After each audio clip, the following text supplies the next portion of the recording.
जय माता दी दोस्तों, आप सभी का स्वागत है हमारे YouTube चैनल में। दोस्तों, हमारी बुद्धि के वाणी के कारक ग्रह बुध ग्रह, इनका राशि परिवर्तन होने वाला है और 25 मई 2020 को वृषभ राशि से निकलकर अपनी खुद की राशि मिथुन राशि में प्रवेश करने वाले हैं। यानी बुध अपने ही घर में आने वाले हैं। और जब भी कोई भी ग्रह अपने घर में होता है तो वहाँ वो बेहद बलशाली माना जाता है।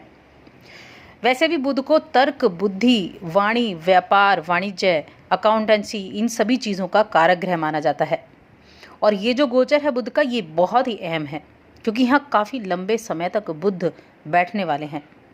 मिथुन राशि में 1 अगस्त तक बुध की अवधि रहेगी। हालांकि 18 जून को बुध अपनी ही राशि में मार्गी भी हो जाएंगे और वक्री हो जाएंगे। लेकिन हर स्थिति में ग्रह जब भी अपनी राशि में होगा तो बहुत पावरफुल स्थिति में रहेगा। और ये जो अवधि है ये काफ़ी लंबी अवधि है बुध के इस राशि परिवर्तन की। तो इस बुध के गोचर का प्रभाव कुंभ राशि के लोगों पर किस तरह से होगा, इस वीडियो में हम जानेंगे। क्योंकि देखिए, बुध जो मिथुन राशि में आए हैं, यहाँ राहु पहले से विराजमान है, तो राहु और बुध की युति हुई है। और राहु और बुध की युति जो हुई है वो अपने ही घर में बैठकर हुई है। कुंभ राशि के लिए ये युति उनके पंचम भाव में हुई है, जो बुध का ही घर है, जो वाणी का भाव है, व्यापार का भाव है, बुद्धि का भाव है। इसीलिए कुंभ राशि के लोगों के लिए ये जो बुध का गोचर है बेहद महत्वपूर्ण रहने वाला है। तो जानेंगे क्या क्या लाभ आपको इस गोचर के दौरान मिलेंगे। लेकिन उससे पहले चैनल को ज़रूर सब्सक्राइब कर लें। पास में जो घंटी का बटन है उसको दबा दें ताकि हमारी आने वाली सभी वीडियोज़ की नोटिफिकेशन आप तक पहुँच सके। कुंभ राशि की बात कर रहे हैं। कुंभ राशि के लोगों के लिए बुध का ये गोचर आपके पंचम स्थान में होगा। इस भाव से हम बुद्धि को देखते हैं, संतान को देखते हैं, ये संतान भाव भी होता है। प्रेम को देखते हैं, रोमांस को देखते हैं, प्रेम जीवन इसी को देखते हैं, व्यापार, अकाउंटेंसी, इंटेलिजेंसी, इन सभी चीज़ों को देखते हैं। तो जब यहाँ इस भाव में जहाँ राहु पहले से विराजमान था और अब बुध के आने से राहु और बुध दोनों मिलकर महापुरुष योग बना रहे हैं, तो इससे इस राशि के जो लोग हैं वो अपने विचारों को भली भांति प्रकट कर पाएंगे, अपने विचारों को बहुत अच्छी तरह से दूसरों के सामने पेश कर पाएंगे, जिससे उनकी वाणी इतनी प्रभावशाली होगी कि अपनी वाणी के बल पर वो अपने कामों को कर पाने में सक्षम होंगे। इस राशि के जो छात्र इस चीज़ों से जुड़े हुए हैं, विद्यार्थी, छात्र या जो भी इस राशि के लोग हैं, मीडिया के क्षेत्र से जुड़े हुए हैं या जहां वाणी का उपयोग होता है, ऐसी चीज़ों में काम करते हैं, तो उनके लिए ये जो समय होगा ये किसी गोल्डन पीरियड से कम नहीं होगा। इस अवधि में, इस समय के दौरान आपकी आय और आपकी समृद्धि दोनों में वृद्धि होने की पूरी संभावना है। व्यापारियों की अगर बात करें तो देखिए, ये जो भाव होता है पंचम भाव, ये व्यापारियों का भाव भी होता है, बिजनेस का भाव भी होता है। तो यहाँ अपने योजनाओं से व्यापारियों को अच्छा लाभ मिलने की उम्मीद बनी हुई है। इस दौरान जो आपकी कमाई गई रकम होगी, आपकी कमाई गई जो राशि होगी, उसका निवेश आप ऐसा कर पाएंगे कि वो जो निवेश होगा उस निवेश से ही आपको लाभ की प्राप्ति होंगी। ऐसे सर्कमस्टांसेस बनेंगे, ऐसे आपके लिए ऐसे योग बन जाएंगे कि जो आप पैसा कमाते हैं उस पैसे को आप ऐसे निवेश में लगाएंगे कि वो गोल घूमकर आपके लिए निवेश जो है आपके लिए लाभ का कारण बनेगा, जो भविष्य के लिए बेहद अच्छा रहेगा।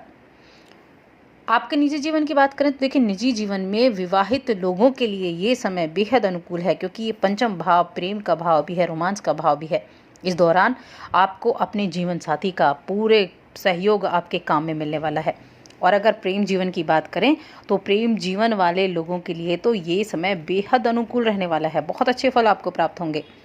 व्यवहार बेहद नम्र रहेगा, लचीला रहेगा, बेवजह की बातों पर आपका ध्यान नहीं जाएगा, रिश्तों में एक मजबूती आएगी।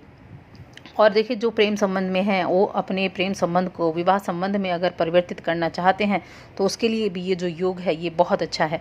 ये जो समय है आप निश्चित रूप से उस अपने संबंध को उजागर करने की कोशिश कर सकते हैं, अपने परिवार वालों से बात आप कर सकते हैं। जहाँ तक हो सकता है ये मुमकिन है कि आपका जो संबंध है वो विवाह संबंध में परिवर्तित हो जाए और आपके रिश्तों में बहुत मिठास इस अवधि में रहेगी। संतान की बात करें, क्योंकि ये संतान का भाव भी है, तो इस राशि के जो बच्चे हैं या इस राशि के लोगों के जो संतान हैं वो अपने बच्चों की प्रगति को देखकर खुश होंगे। उनके जीवन में अपने बच्चों को लेकर जो ख्वाहिशें थीं वो पूरी होती हुई नज़र आएंगी। अगर विद्यार्थियों की बात करें तो आप उन उन जो जटिल सब्जेक्ट थे आपके लिए, उन्हें आसानी से आप कवर कर पाएंगे। जिन्हें आप बीते समय से आपको परेशानी आ रही थी, समझ नहीं आ रहा था, बार बार आपको प्रॉब्लम आ रही थी, तो वो अब अपनी परेशानियों को सॉल्व करते हुए दिखाई देंगे, जिसके चलते विद्यार्थी अपनी शिक्षा के क्षेत्र में अच्छा प्रदर्शन भी कर पाएंगे। जो जातक अभी तक एकांत जीवन व्यतीत कर रहे थे, यानी आप सिंगल थे, प्रेम संबंध भी नहीं है और शादी भी नहीं हुई है, तो उनकी मुलाकात इस दौरान किसी खास मित्र से हो सकती है, किसी खास व्यक्ति से हो सकती है, और ये आपकी प्रेम कहानी की शुरुआत के लिए, आरंभ के लिए बहुत ही समय उपयुक्त रहेगा। आप अपनी बातों से अपने दोस्त को, अपने पार्टनर को इम्प्रेस कर सकते हैं। जिन विद्यार्थियों की परीक्षाएं अगर आने वाली हैं और अपनी पढ़ाई पर आप फोकस करते नज़र आएंगे, तो उन्हें अपने पढ़ाई में ज़रूर निश्चित रूप से अनुकूलता से आपको सफलता प्राप्त होगी। संतान प्राप्ति के देखिए योग भी आपके लिए अच्छे बने हुए हैं, संतान का योग भी बना हुआ है, और इस अवधि में आपको संतान की प्राप्ति भी यहाँ देखने को मिल सकती है। ऐसे योग आपके लिए बने हुए हैं। इसके अलावा राहु और बुध दोनों की युति हुई है। देखिए, जब भी राहु आपके पंचम भाव में है और राहु की युति जब बुध के साथ होती है, तो ये जो युति होगी ये आपको अचानक से धन लाभ के योग बना रही है। देखिए, राहु एक ऐसा ग्रह है, पापी ग्रह है ये, और अभी ये बुध के साथ युति करेगा, क्योंकि देखिए ये बुध जो है स्वराशिगत होकर बैठा है, बहुत मजबूत स्थिति में है, और जब ये ग्रह मजबूत स्थिति में है तो राहु इसको सपोर्ट करेगा आगे बढ़ाने के लिए। तो यहाँ जो स्थितियाँ बनेंगी, राहु पाप ग्रह होने के बावजूद यहाँ पंचम भाव में बैठकर आपके लिए ऐसे योग बनाएगा कि आपको अचानक धन प्राप्ति के योग बनेंगे, क्योंकि राहु ऐसी चीज़ों से पैसे दिलाता है, शेयर बाजार से पैसे दिलाएगा, सट्टेबाजी से दिलाएगा, लॉटरी से दिलाएगा, या दलाली से दिलाएगा, 2 नंबर का पैसा दिलाएगा, टेबल के नीचे से जिसे बोलते हैं वैसा पैसा दिलाएगा, या जो कमीशन प्राप्त करते हैं उस जगह से पैसा दिलाएगा। यानी ऐसे योग बनेंगे कि आपको अचानक से धन प्राप्ति के योग बनेंगे, जो आपने सोचा ना हो, इस तरह से जो स्थितियां हैं वो परिवर्तित होंगी। तो ये जो योग है ये आपके लिए आपकी आर्थिक जो आपकी आर्थिक स्थिति है उसको मजबूत करने के लिए बहुत अच्छा है। तो ये जो बुध का गोचर है, इसीलिए ये गोचर जो है इतना खास रहने वाला है, क्योंकि आपके जीवन में कई तरह की मिठास लेकर आने वाला है। स्वास्थ्य की अगर बात करें तो देखिए, पेट जुड़ी थोड़ी समस्या ज़रूर आपको हो सकती है। स्वास्थ्य का थोड़ा ध्यान आपको ज़रूर रखना होगा। पेट संबंधी वात, पेट दर्द, ये जो चीज़ें हैं इनका आपको ध्यान रखना होगा, और इसके लिए खान पान पर ज़रूर ध्यान दें। पौष्टिक भोजन करेंगे तो अच्छा रहेगा। ज़्यादा तला भुना खाने की कोशिश बिल्कुल ना करें। नियमित रूप से व्यायाम करें, जिससे आप खुद को स्वस्थ रख सकें, क्योंकि जब आप खुद से स्वस्थ रहेंगे तभी आप आगे बढ़ सकते हैं, तभी आप अपने जीवन में अच्छा कर पाएंगे। इसके अलावा माता पिता की सेहत का भी आपको यहाँ ध्यान रखना होगा। माता पिता को भी सेहत संबंधी कुछ परेशानियाँ देखने को मिल सकती हैं, तो उनकी सेहत का भी ध्यान रखना होगा। लेकिन अगर हम देखें पिता के लिए, तो देखिए पिता के लिए भी यहाँ जो समय है वो काफ़ी अनुकूल रहेगा। अगर आपके पिता वर्किंग हैं तो उनके लिए ये जो समय है ये काफ़ी हद तक अच्छा रहने वाला है। जब बुध स्वराशिगत होकर वक्री अवस्था में होंगे 18 जून से, तब थोड़ी सी सावधानी आपको ज़रूर रखनी होगी, क्योंकि तब बुध का जो प्रभाव है वो थोड़ा कम देखने को मिलेगा। क्योंकि देखिए, जब कोई भी ग्रह अपनी राशि में बैठा हुआ हो और वहाँ वो वक्रस्थ हो जाए तो उसके जो प्रभाव हैं वो कम हो जाते हैं, उसका जो बल है वो कम हो जाता है। तो ऐसी स्थिति में थोड़ा सा आपका काम में थोड़ा धीमी गति आ सकती है।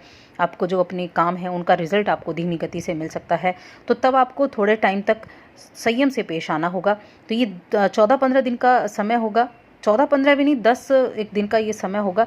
तो ये संयम से आपको थोड़ा सा पेश करना होगा, इस समय को व्यतीत करना होगा, और उसके बाद जो स्थितियां होंगी वो फिर से नॉर्मल होंगी। और ये जो स्थिति है ये 1 अगस्त तक है, यानी 1 अगस्त तक सूर्य राहु के साथ युति बनाते हुए नजर आएंगे।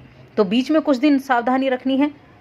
सावधानी भी, धीमी गति से काम होगा, धीमी गति से लाभ मिलेगा, वरना तो ये जो गोचर है ये आपके लिए बहुत फायदेमंद साबित होने वाला है। इसके लिए आप देखिए बुध के कुछ उपाय भी कर सकते हैं जो बेहद खास होते हैं। और बुध के उपाय के लिए आप क्या करें, आप देवी सरस्वती की पूजा करें। जैसे ही बुध का गोचर होता है आप देवी सरस्वती की पूजा करें। बुधवार के दिन करेंगे तो ज़्यादा अच्छा रहेगा, जिससे आपको जो ये जो रिज़ल्ट हैं ये और अधिक ज़्यादा आपको इसके रिज़ल्ट देखने को मिले।